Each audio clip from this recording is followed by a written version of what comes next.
नमस्ते प्रणाम। हम राजनीता भोजपुरी।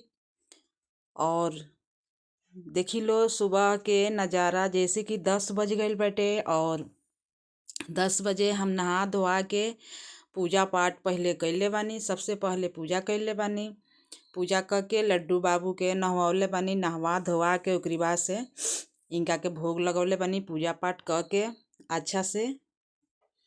और देखी लो कितना बढ़िया हम लड्डू बाबू के भोग लगौले बानी लड्डू के। और इन्हें साइड में देखत इन लो मच्छरदानी बाटे और पेटी बाकस इनकर सब कुछ यही जी बाटे लड्डू बाबू के। ठीक ना। तो आज सबसे पहले इनका के नहवा धोवा के पूजा पाठ कर लेले बानी। काहे से कि आज 5 बजे भोर के सुबह के गइल बन लो सासू माँ, बाबूजी और छोटा बेटा हमार गेहूं के पटौनी करे। तो आमा जितना गवी ना उतना कह के गवी कि खाना मत बनैहा, खाना ठंडा हो जाई। हमनी के 9-10 बजे आम सब पटौनी कह के तो गर्मे गरम बनी तो खाल जाई। ठीक ना। तो ऐसे हम आज संचित रहनी है तो कहनी कि सबसे पहले नहा धोवा के लड्डू बाबू के पूजा कर लेता नहीं तो डेली पूजा करते रहनी है बाबूजी। तो आज हम गईनी है काहे से कि हमारा पास पूरा टाइम मिल गई हटे। तब पानी गुनगुना करके लड्डू बाबू के नहवनी है, नहवा के आ पूजा पाठ कैनी है। अब देखी लो पटौनी करके आ गई बाटे लो। ठीक ना। तो अब हम चल तनी खाना के तैयारी करे। और देखी लो लइका हमार एकदम हमरा के पोल्हा रहल बाटे कि हमके पैसा दे कि हम दुकानी पे जाई। रउआ सभे देख सकता इन लो गर्दन पकड़ लेला बड़े और बोलत रहे कि मम्मी हमरा के पैसा दा, हमरा के 5 गो रुपया दा कि हम जाई दुकान पे कुरकुरा खाई। ठीक ना। तो हम कहूँगा बहला फुसला के लइका के भेजे तनी काहे से कि हम मोतीचूर के लड्डू मंगा के रखले बानी लड्डू बाबू खातिर। मंगा के रखी ले कि मान लीजिए कबो बाबूजी रहे नहीं तो भोग लगा देनी, कबो ना रहे नहीं तो हम लगाई ले भोग। तो लड्डू मंगा के रखले रहिले हरमेसी। तो उहे भेजनी है कि बाबू जा हम लड्डू रखले बानी, तू लड्डू बाबू के भोग लगा के और ले ली है प्रसादी तू। तो गइलन तब तक ले हम आटा ओटा चाल के रखले रहनी है और आंगना में ढो ढो के ले आवतनी ताकि हम बना दी जल्दी जल्दी। काहे से कि लेट तो होइए गइल बाटे, 10 बज गइल बा। रउआ सभे देख सकता इन लोग। और सासू माँ लावना भी दे के ना गई रहनी हटे। तो अइनी है खेत में से तो देखी लो लावना लेके आवतनी गईठी और जल्दी जल्दी हमनी के बनाओ तन जा। ठीक ना। हम सामान ढो के घर में से लेके आओ तनी। तो आमा पटौनी करे गरनी है तो ओने से बथुआ लेके आयल बनी। खेत में देखी कि बहुत अच्छा अच्छा बथुआ भइल बाटे गेहूं के खेत में। तो आमा बथुआ सोरे समेते उखाड़ के ले आयल बनी। तो आमा कहनी कि तू बनाओ तब तक ले हम बथुआ खोट लेता ने, सोर अलग कर लेता नहीं बथुआ अलग। तो आमा खोटा तनी तब तक ले हम आटा सान लेता नहीं। ठीक ना।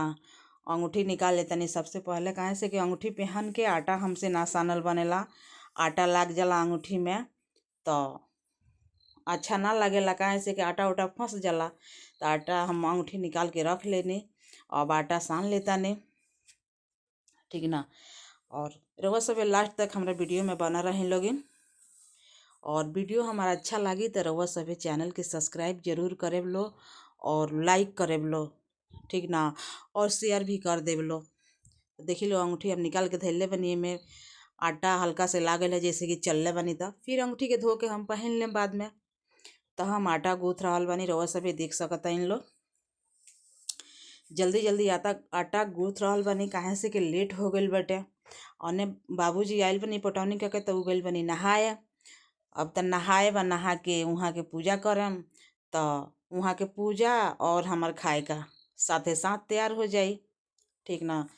तो रउआ सभे देख सकता इन लोग कि जल्दी जल्दी हमनी के लागल बाझल बाने जा खाना बनाए में। तब रउआ सभे बना रहे लोग लास्ट तक हमारा वीडियो में तबे कुछ देखे के मिली। तब बाता कही करते करते आटा हमार गुथा गई, सना गई अच्छा से। खूब मड़ले बानी ताकि रोटी अच्छा होई, रोटी मुलायम होई। रोटी तो मुलायम होके करेला। हमरा घर के आटा पिसाला ना तो बिना धोले गेहूँ सासू माँ ना पिसवावे नहीं। गेहूँ धो के तनगवा से सासू माँ आटा पिसवा के ले आवे नहीं। तो रोटी बहुत बढ़िया होला, बहुत मिठास लागेला। और जेकरा एक रोटी खाए के मन करी उ 2 रोटी अधिका खा ली। ठीक ना। इतना मिठास एक रोटी लागेला ना, इतना स्वादिष्ट लागेला जे का कहे के बहुत अच्छा लागेला। हमरा तो बहुत अच्छा लागेला जे सासू माँ इतना मेहनत करे नहीं। हम तो गेहूँ धोए नहीं ना, सासू माँ खुद से अपने हाथे धोवे नहीं और धो के पिसावे नहीं। और बहुत अच्छा लगेला जे हाँ गहूँ धो के हमनी के पिसाओ। हम तो कहे नी कि आमा हमने धो दी तनी गहूँ रोवली अगर पसार दी तो आमा कहे नी कि ना गहूँ हम लेके जाए तो सब हमार कपार ऊपर साड़ी उड़ी भीज जाई, तो छते पर धो के पसार देनी और फटक बना के बाहरे बाहर लेके चल जानी। तो पिसवा के लिए नहीं खाली हमरा बनावे के रहेला, तो हम आटा सान के रख देहनी। और देखी लो हम सब्जी बाबूजी बाजार करके ले आयल बनी, तो साझे के बाजार करके लिया के रखले रहनी है, तो हम रखले रहनी है। तो वह सब देख सकत इन लो करू के तेल लेके आयल बनी और ये मीठा हटे, ठीक ना, और ये दाल हटे रवा सब देख सकत इन लो। एजा अंधेरा अंधेरा तनी हो गइल बाटे, पेड़ के लगे रवा सब देख सकत इन लो। काहे से कि जहाँ खाना बनाया नहीं तहाँ रूनी के पेड़ बाटे, आम के पेड़ बाटे, तो ऐसे ठीक ना। आ कभी कभी बदरियाहू दिन भी हो जाता टे। तो ये गोभी हटे रवा सब देख सकत इन लो। तो हम अब चल तनी अब सब्जी उब्जी काटे, आ सब्जी उब्जी काट के बनाए रवा लो खाती। तब तक ले रवा लो इंतजार करी लो, ठीक ना। तो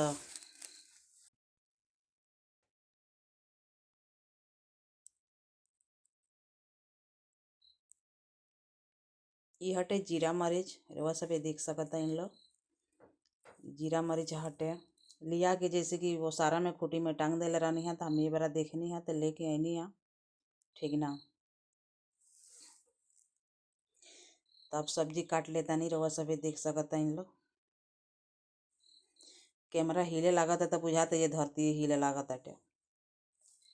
तो गोभी के हम काट रहल बनी और अच्छा से देख के, ये गोभी के अंदर कीड़ा रहेला सन, छोटी छोटी कीड़ा रहेला सन, तो ना निगरानी से देख के काटल जाई तो कीड़ा भी आ जाए सन, ठीक ना।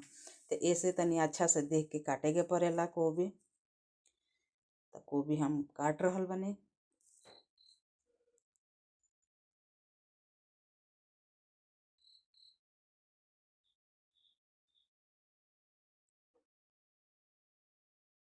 और ये नवका आलू हटे, हमनी के पहली बार नवका आलू किन के आयल बटे। हमनी के पर के आलू रहल हटे तो हम खैनी है जा वसूल ले।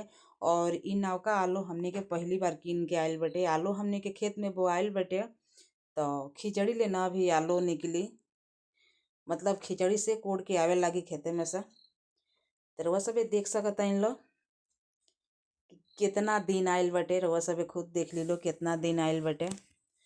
और वही जब पेड़ के लगे रहनी है तो थोड़ा बहुत अंधेरा लौकत रहला, लेकिन बाहर देखी लो बदरियाहू दिन बाटे, ठीक ना। दिन बहुत अगल बा और चंदा मामा भी देखी लो थोड़ा थोड़ा दिखाई भी देता नहीं, रउआ सबके तो दिखते होई। तो इतना उजाला उजाला हो गइल बटे, मतलब गांव में सबके घरे खाना बन गइल बा, सबे लोग खा पी के अपना अपना कामे धंधा चल गइल बटे। तब हम खाना बनावे के कार लगेले बनी, काहे से कि सासू माँ के वजह से। सासू माँ मना करके गई रही कि खाना मत बनैहा, हमने के लेट से टाइम सन, तो घर में गरम बनी घर में गरम खाइल जाई, काहे से कि खाना ठंडा जाई। पटौनी करे गए नहीं लो, पटौनी के कहती लो तले खाना ठंडा गई रही। हमू कहनी कि ठीक है बाटे, हमरा अवरी तो आराम ही बाटे, सारा काम करके रेडी करके रख ले रहनी है कि आम लो तो फटाफट बना लियल जाई। तो वह सब देख सकता इन लोग कितना दिन आ गइल बेटे और बनाओ टाइम ना लगी। और इ लइका हमार देखी लो आके अपना ड्यूटी में लागल बटे, ठीक ना। अपना ड्यूटी में लागल बड़ान, मोबाइल चला रहल बड़ान, अभी गोड़ो हाथ नहीं खन धोले, अभी देखी लो कितना मिट्टी चढ़ौले बड़ान। और पैंट भी सब भीज गइल बटे, जैकेट भी भीज गइल बा, फिर भी नहीं खन बदलला, ठीक ना। तो हम सारा काम करके आगे बार देले बानी, रउआ सभी देख सकता नी लो। एक कौल दाल बैठल ले बनी और एक और भात बैठल ले बनी, रउआ सभी देख सकता इन लो। अब धीरे धीरे अपना कारोबार में लाग गइल बानी। अब खाना बन जाई, खाना बनाओ टाइम ना लागी, रउआ सभी देख सकते इन लोग। अधन भी धी गइल बटे और दाल भी डबकता, ठीक ना। तो खाली आँच धरावला के देरी रहेला, काहे से कि स्टोव खानी खाए का बनेला, गैस पे जितना जल्दी ना बनेला उतना जल्दी पे बन जाला। तो रउआ सभी देख सकते इन लोग कि एने बटे झाड़ी, झाड़ी बटे, जंगल झाड़ जहाँ खाना बनाए नहीं ओकरा बगल में झाड़ी बटे। और एने चूल्हा बाटे, रउआ सभी देख सकते इन लोग। एगो देवाल के अंदर बटे, उ देवाल हमने के सजले बानी जा ताकि इने से कीड़ा मकोड़ा एने आवसन ना, ठीक ना। तो कीड़ा मकोड़ा ना आवेला सन, काहे से कि सर सफाई से हमने के रखे नहीं जा। तो देखी लो देवाल वो बगल जंगल और देवाल यह बगल चूल्हा, ठीक ना। और जंगल तो भारी बाटे, रउआ सब देख सकत हैं कि बढ़न जंगल बाटे। और आम के पेड़ बाटे, रूनी के पेड़ बा और फेंसा के पेड़ बाटे जंगल में। तो खाना हमार बन गईल, सबे लोग खा लिहल, लइका हमार खाताटे। तो यह हटे पूजा पाठ हम कर लेले बानी नहा धोवा के। ऐसे पूजा पाठ कैले बानी कि खाना बनावे के रहल ना, गए रहनी हलो पटौनी करे, बाबूजी आके पटौनी करके नहाए जाए के तैयारी कर रहल बानी।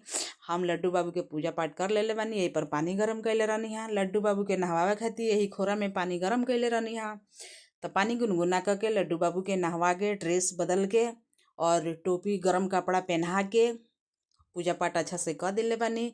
और देखते हैं लोग बाबू के मच्छरदानी बा लड्डू बाबू के, और लड्डू बाबू के पीटी बा का सब ही जे बटे। और लड्डू भोग लगा दिले बनी और तकिया भी लगा दिले बनी कि लड्डू बाबू हमार गिरिहन ना। और लड्डू बाबू कितना खुश दिखत रहन, रउआ सब देख ली लो। और लड्डू बाबू के दर्शन कर ली लो। सबसे पहले लड्डू बाबू से दर्शन करी लोगिन और बढ़िया बढ़िया कमेंट लिखी लो लड्डू बाबू खातिर, ताकि लड्डू बाबू हमार खुश हो जास। देखी लो कितना सुंदर ताकत तरन और कितना खूबसूरत लागत रहे, कितना खूबसूरत। दुनिया के सबसे खूबसूरत हमार लड्डू बाबू बाड़न।